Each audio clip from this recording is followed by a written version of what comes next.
Hello दोस्तों, आप सभी का स्वागत है आपके अपने YouTube चैनल पर। दोस्तों, आज हम पढ़ने वाले हैं एमपीजी के स्पेशल क्लासेस में व्यापम के द्वारा 2016 से 2020 तक एमपी सरकार में पूछे गए एमपीजीके के सभी महत्वपूर्ण प्रश्न, जो कि आने वाली MP police exam, MPPSC exam और अन्य सभी सरकारी एमपी एग्जाम की दृष्टि से बहुत इंपॉर्टेंट है। तो चलिए शुरू करते हैं। लेकिन यदि आपने अभी तक मेरे चैनल को सब्सक्राइब नहीं किया है तो आप मेरे चैनल को सब्सक्राइब कर लीजिए और बेल आइकन के बटन भी जरूर दबा लीजिए, ताकि ऐसे इंपॉर्टेंट एजुकेशनल वीडियो का नोटिफिकेशन आप तक आसानी से पहुंचते रहें। देखते हैं आज का पहला प्रश्न। आज का पहला प्रश्न है, मध्य प्रदेश में मैग्नीज निम्नलिखित में से किन जिलों में पाई जाती है। चार ऑप्शन दिए गए हैं आपको और आपसे पूछा गया है मध्य प्रदेश में मैग्नीज निम्नलिखित में से किन जिलों में पाई जाती है। तो इसका जो राइट आंसर है वह है ऑप्शन नंबर 2, बालाघाट एवं छिंदवाड़ा। मध्य प्रदेश में मैग्नीज बालाघाट एवं छिंदवाड़ा जिलों में पाई जाती है। बालाघाट को मध्य प्रदेश की मैग्नीज राजधानी भी कहा जाता है। चलिए आगे बढ़ते हैं अगले प्रश्न की ओर। अगला प्रश्न है हमारा, प्राचीन शहर जिसे परित्यक्त शहर कहा जाता है कौन सा है। चार ऑप्शन दिए गए हैं आपको और आपसे पूछा गया वह प्राचीन शहर जिसे परित्यक्त शहर कहा जाता है कौन सा है। तो इसका जो राइट आंसर है वह है ऑप्शन नंबर 3, मांडू। मांडू को परित्यक्त शहर भी कहा जाता है। मांडू को सिटी ऑफ जॉय के नाम से भी जाना जाता है। यहाँ पर रानी रूपमती महल, हिंडोला महल, जहाज महल, असरफी महल आदि प्रमुख दर्शनीय स्थल हैं। आगे बढ़ते हैं दोस्तों अगले प्रश्न की ओर। अगला प्रश्न हमारा, निम्नलिखित में से कौन सा मध्य प्रदेश का 52वां जिला है। पूछा गया आपसे निम्नलिखित में से कौन सा मध्य प्रदेश का 52वां जिला है। तो इसका जो राइट आंसर है वह है ऑप्शन नंबर 2, निवाड़ी। निवाड़ी को 1 अक्टूबर 2018 को टीकमगढ़ जिले से अलग करके एक जिला बनाया गया था। वर्तमान में मध्य प्रदेश में 52 जिले हैं, यह आपको याद रखना है, और इसे 1 अक्टूबर 2018 को गठित किया गया था। आगे बढ़ते हैं अगले प्रश्न की ओर। अगला प्रश्न हमारा, विराटेश्वर मंदिर किसने निर्मित कराया था। चार ऑप्शन दिए गए आपको और आपसे पूछा गया है इनमें से किसने विराटेश्वर मंदिर का निर्माण करवाया था। तो इसका जो राइट आंसर है वह है ऑप्शन नंबर 1, महाराज युवराज देव ने। विराटेश्वर मंदिर का निर्माण महाराज युवराज देव ने करवाया था। यह मंदिर शहडोल में स्थित है। युवराज देव का संबंध कलचुरी वंश से है, इसे भी आपको याद रखना है। आगे बढ़ते हैं दोस्तों अगले प्रश्न की ओर। अगला प्रश्न हमारा, मध्य प्रदेश के निम्नलिखित जिलों में से किसमें लोकप्रिय कालिका माता का मंदिर स्थित है। पूछा गया आपसे मध्य प्रदेश के निम्नलिखित जिलों में से किसमें लोकप्रिय कालिका माता का मंदिर स्थित है। तो इसका जो राइट आंसर है वह है ऑप्शन नंबर 1, रतलाम में।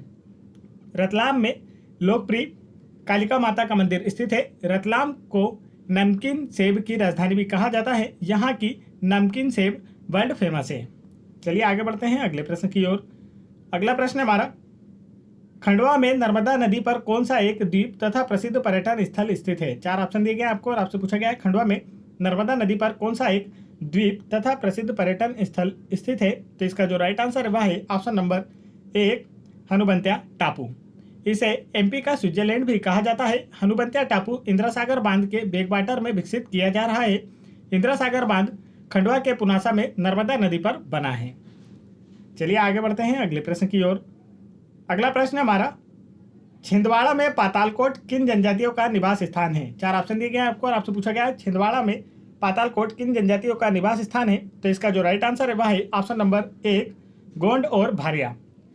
छिंदवाड़ा के पातालकोट में भारिया जनजाति पाई जाती है। भारिया जनजाति को जंगलियों के भी जंगली कहा जाता है। छिंदवाड़ा क्षेत्रफल की दृष्टि से मध्य प्रदेश का सबसे बड़ा जिला है। चलिए आगे बढ़ते हैं अगले प्रश्न की ओर। अगला प्रश्न हमारा, 2008 में अलीराजपुर जिला बनने से पहले किस जिले का एक हिस्सा था। पूछा गया आपसे 2008 में अलीराजपुर जिला बनने से पहले किस जिले का एक हिस्सा था। तो इसका जो राइट आंसर है वह है ऑप्शन नंबर 2, झाबुआ। 2008 में अलीराजपुर जिला बनने से पहले झाबुआ जिले का हिस्सा था। अलीराजपुर का गठन 17 मई 2008 को झाबुआ जिले से अलग करके हुआ था। इस जिले की सीमाएं गुजरात व महाराष्ट्र राज्य को छूती है तथा मध्य प्रदेश में सबसे कम साक्षरता दर वाला जिला भी अलीराजपुर है, जिसकी लिटरेसी रेट 37.2% है। तो इसे भी आपको याद रखना है। और मध्य प्रदेश का सर्वाधिक साक्षर जिला जबलपुर है। तो यह सारी जानकारियां आपको याद रखना है इस प्रश्न से। आगे बढ़ते हैं अगले प्रश्न की ओर। अगला प्रश्न हमारा, मध्य प्रदेश में सबसे महत्वपूर्ण और पवित्र नदी द्वीप कौन सा है। पूछा गया आपसे मध्य प्रदेश में सबसे महत्वपूर्ण और पवित्र नदी द्वीप कौन सा है। तो इसका जो राइट आंसर है वह है ऑप्शन नंबर 2, ओमकारेश्वर। ओमकारेश्वर खंडवा जिले में स्थित पवित्र हिंदू तीर्थ स्थल है। यह ओमकारेश्वर में नर्मदा नदी पर मंदाता द्वीप पर स्थित है। यहाँ पर प्रसिद्ध ओमकारेश्वर ममलेश्वर ज्योतिर्लिंग भी है। चलिए आगे बढ़ते हैं अगले प्रश्न की ओर। अगला प्रश्न है हमारा, निम्नलिखित शहरों में से कौन सा किला भारत के जिब्राल्टर के नाम से जाना जाता है। पूछा गया आपसे, निम्नलिखित शहरों में से कौन सा किला भारत के जिब्राल्टर के नाम से जाना जाता है। तो इसका जो राइट आंसर है वह है ऑप्शन नंबर 3 ग्वालियर। ग्वालियर दुर्ग को भारत के जिब्राल्टर के नाम से भी जाना जाता है। ग्वालियर दुर्ग का निर्माण राजा सूरज सेन द्वारा करवाया गया था। चलिए आगे बढ़ते हैं दोस्तों, यदि आपने अभी तक वीडियो को लाइक नहीं किया है तो वीडियो को एक लाइक जरूर कर दें।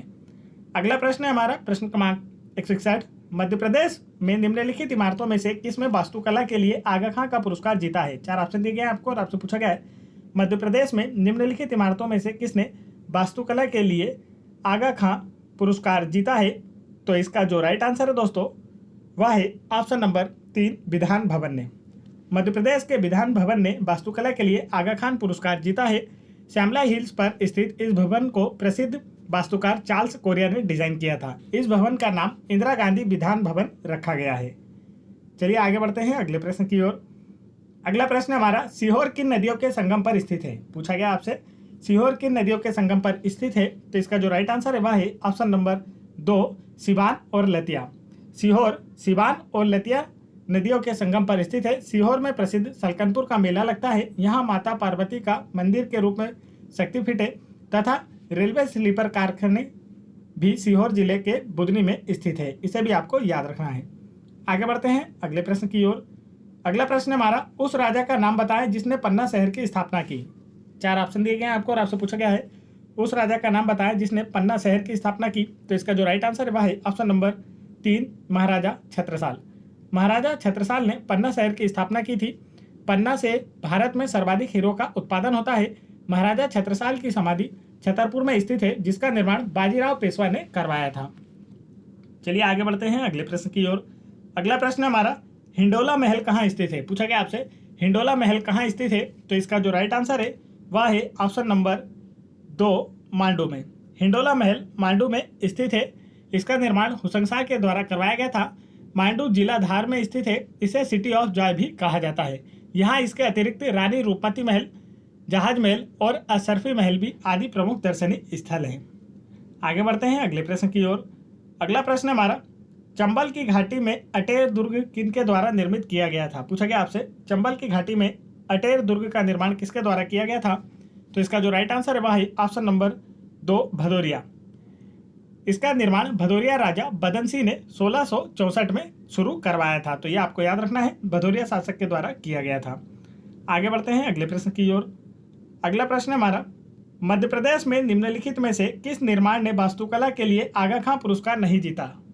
4 ऑप्शन दिए गए आपको और आपसे पूछा गया है इनमें से किस निर्माण ने वास्तुकला के लिए आगा खां पुरस्कार नहीं जीता है। तो इसका जो राइट आंसर है वह है ऑप्शन नंबर 2 वल्लभ भवन भोपाल। वल्लभ भवन भोपाल को वास्तुकला के लिए आगा खां पुरस्कार से सम्मानित नहीं किया गया है। इसके अतिरिक्त अरण्य कम्युनिटी हाउसिंग इंदौर, विधान भवन भोपाल और स्लम नेटवर्किंग इंदौर, इन सभी को वास्तुकला के लिए आगा खां पुरस्कार से सम्मानित किया जा चुका है।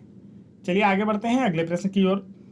अगला प्रश्न हमारा, मध्य प्रदेश में कौन सा क्षेत्र बॉक्साइट, कापर और डोलोमाइट के लिए प्रसिद्ध है। पूछा गया आपसे मध्य प्रदेश में कौन सा क्षेत्र बॉक्साइट, कापर और डोलोमाइट के लिए प्रसिद्ध है। तो इसका जो राइट आंसर है वह है option number 1 Balaghat. Balaghat bauxite, copper और डोलोमाइट के लिए प्रसिद्ध है। बालाघाट जिला जबलपुर संभाग के अंतर्गत आता है। इस जिले का लिंगानुपात जो है 1021 है, जो मध्य प्रदेश में सबसे अधिक है। तांबे की प्रसिद्ध खान मलाज खंड बालाघाट में स्थित है, इसलिए इसे तांबा नगरी भी कहा जाता है। चलिए आगे बढ़ते हैं अगले प्रश्न की ओर। अगला प्रश्न हमारा, निम्नलिखित में से किस जगह सिद्धनाथ बाराद्वारी मंदिर स्थित है। पूछा गया आपसे निम्नलिखित में से किस जगह सिद्धनाथ बाराद्वारी मंदिर स्थित है। तो इसका जो राइट आंसर है वह है ऑप्शन नंबर 2 ओमकारेश्वर में। ओमकारेश्वर में सिद्धनाथ बाराद्वारी मंदिर स्थित है। ओमकारेश्वर नर्मदा नदी के किनारे खंडवा जिले में स्थित है। चलिए आगे बढ़ते हैं दोस्तों अगले प्रश्न की ओर। अगला प्रश्न हमारा, भारतीय स्वतंत्रता के तत्काल बाद गुना किस राज्य का हिस्सा बन गया। पूछा गया आपसे भारतीय स्वतंत्रता के तत्काल बाद गुना किस राज्य का हिस्सा बन गया। तो इसका जो राइट आंसर है वह है ऑप्शन नंबर 1 मध्य भारत। भारतीय स्वतंत्रता के तत्काल बाद गुना मध्य भारत राज्य का एक हिस्सा बन गया था। गुना जिला ग्वालियर संभाग के अंतर्गत आता है। गुना को मालवा का प्रवेश द्वार भी कहा जाता है। तो यह भी आपको याद रखना है, इसे भी पूछा जा सकता है। आगे बढ़ते हैं अगले प्रश्न की ओर। अगला प्रश्न हमारा, अलीराजपुर किस लोकसभा निर्वाचन क्षेत्र का हिस्सा है। पूछा गया आपसे अलीराजपुर किस लोकसभा निर्वाचन क्षेत्र का हिस्सा है? तो इसका जो राइट आंसर है वह है ऑप्शन नंबर 1 रतलाम। अलीराजपुर रतलाम लोकसभा निर्वाचन क्षेत्र का हिस्सा है। अलीराजपुर जिला मध्य प्रदेश का सबसे कम साक्षर जिला है। इसे 17 मई 2008 को झाबुआ से अलग करके जिला बनाया गया था और वर्तमान समय में मध्य प्रदेश में 52 जिले हैं। चलिए आगे बढ़ते हैं दोस्तों। यदि आप लोगों को वीडियो पसंद आ रहा हो तो वीडियो को एक लाइक जरूर करें और मेरे चैनल को भी जरूर सब्सक्राइब कर लें। और यदि आप लोगों को MP police exam 2016, 2017, MP police sub inspector exam 2016, 2017, MP Patwari exam 2017, SSC GD constable exam 2019, SSC CHSL exam 2021, इन सभी एग्जाम्स के प्रीवियस ईयर्स पेपरों के वीडियोस देखना है या इन सभी एग्जाम्स के लिए मॉडल सेट पेपर देखना है तो आप उन्हें मेरे चैनल की प्लेलिस्ट में जाकर वहां से देख सकते हैं। और आप इन सभी वीडियोस की पीडीएफ फाइल मेरा टेलीग्राम चैनल ज्वाइन करके वहां से फ्री में डाउनलोड कर सकते हैं, जिसकी लिंक मैंने वीडियो के डिस्क्रिप्शन में दे रखी है। तो चलिए आगे बढ़ते हैं अगले प्रश्न की ओर। अगला प्रश्न हमारा, इंदौर डिवीजन में कितने जिले हैं? पूछा गया आपसे इंदौर डिवीजन में कितने जिले हैं? तो इसका जो राइट आंसर है वह है ऑप्शन नंबर 1 8।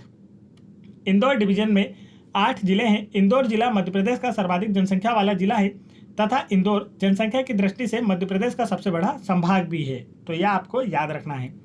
आगे बढ़ते हैं दोस्तों अगले प्रश्न की ओर। अगला प्रश्न हमारा, मध्य प्रदेश इको पर्यटन विकास बोर्ड का गठन कब हुआ? पूछा गया आपसे मध्य प्रदेश इको पर्यटन विकास बोर्ड का गठन कब हुआ? तो इसका जो राइट आंसर है वह है ऑप्शन नंबर 3 जुलाई 2005। मध्य प्रदेश इको पर्यटन विकास बोर्ड का गठन जुलाई 2005 में हुआ था। चलिए आगे बढ़ते हैं अगले प्रश्न की ओर। अगला प्रश्न हमारा, इंदिरा गांधी राष्ट्रीय जनजाति विश्वविद्यालय कहाँ स्थित है? पूछा गया आपसे इंदिरा गांधी राष्ट्रीय जनजाति विश्वविद्यालय कहाँ स्थित है? तो इसका जो राइट आंसर है वह है ऑप्शन नंबर 4 अमरकंटक में। इंदिरा गांधी राष्ट्रीय जनजाति विश्वविद्यालय अमरकंटक में स्थित है। अमरकंटक से नर्मदा तथा सोन नदियों का उद्गम हुआ है। यहीं पर नर्मदा नदी का पहला जलप्रपात कपिल धारा जलप्रपात भी स्थित है। आगे बढ़ते हैं अगले प्रश्न की ओर। अगला प्रश्न हमारा, तवा जलाशय किसके निकट स्थित है? पूछा गया आपसे तवा जलाशय किसके निकट स्थित है? तो इसका जो राइट आंसर है वह है ऑप्शन नंबर 1 सतपुड़ा राष्ट्रीय उद्यान और बोरी अभ्यारण्य। तवा जलाशय सतपुड़ा राष्ट्रीय उद्यान और बोरी अभ्यारण्य के निकट स्थित है। तवा बांध होशंगाबाद जिले में तवा नदी पर बनाया गया है। तवा नर्मदा की सहायक नदी है। यह बांध 58 मीटर ऊंचा है, तो इसकी ऊंचाई भी आप याद रख सकते हैं। तवा नदी का उद्गम पचमढ़ी के महादेव पर्वत श्रृंखला की कालीभीत पहाड़ियों से हुआ है। चलिए आगे बढ़ते हैं अगले प्रश्न की ओर। अगला प्रश्न हमारा, शिवपुरी किस राजवंश से संबंधित राजाओं का आखेटगाह अर्थात शिकार का स्थान था? पूछा गया आपसे शिवपुरी किस राजवंश से संबंधित राजाओं का शिकार का स्थान था? तो इसका जो राइट आंसर है दोस्तों वह है ऑप्शन नंबर 1 मुगलों। शिवपुरी मुगल राजवंश के राजाओं का आखेटगाह अर्थात शिकार का स्थान था। मुगल सम्राट अकबर ने अपनी सेना के लिए शिवपुरी से हाथियों को लिया था। यह भी आपको याद रखना है, यह भी पूछा जा चुका है। आगे बढ़ते हैं। अगला प्रश्न हमारा, मध्य प्रदेश के किस जिले में गढ़कोटा किला है? पूछा गया आपसे मध्य प्रदेश के किस जिले में गढ़कोटा किला है? तो इसका जो राइट आंसर है वह है ऑप्शन नंबर 4 सागर। मध्य प्रदेश के सागर जिले में गढ़कोटा किला स्थित है। सागर में ही मध्य प्रदेश का पहला विश्वविद्यालय हरि सिंह गौर विश्वविद्यालय भी स्थित है, जिसकी स्थापना 1946 में हुई थी। तो इसे भी आप याद रखें, यह भी पूछा जाएगा। आगे चलते हैं अगले प्रश्न की ओर। अगला प्रश्न हमारा, केन घड़ियाल अभ्यारण्य कहाँ स्थित है? पूछा गया आपसे केन घड़ियाल अभ्यारण्य कहाँ स्थित है? तो इसका जो राइट आंसर वह है ऑप्शन नंबर 1 छतरपुर में। केन घड़ियाल अभ्यारण्य छतरपुर में स्थित है। यह घड़ियालों के संरक्षण के लिए शुरू किया गया है।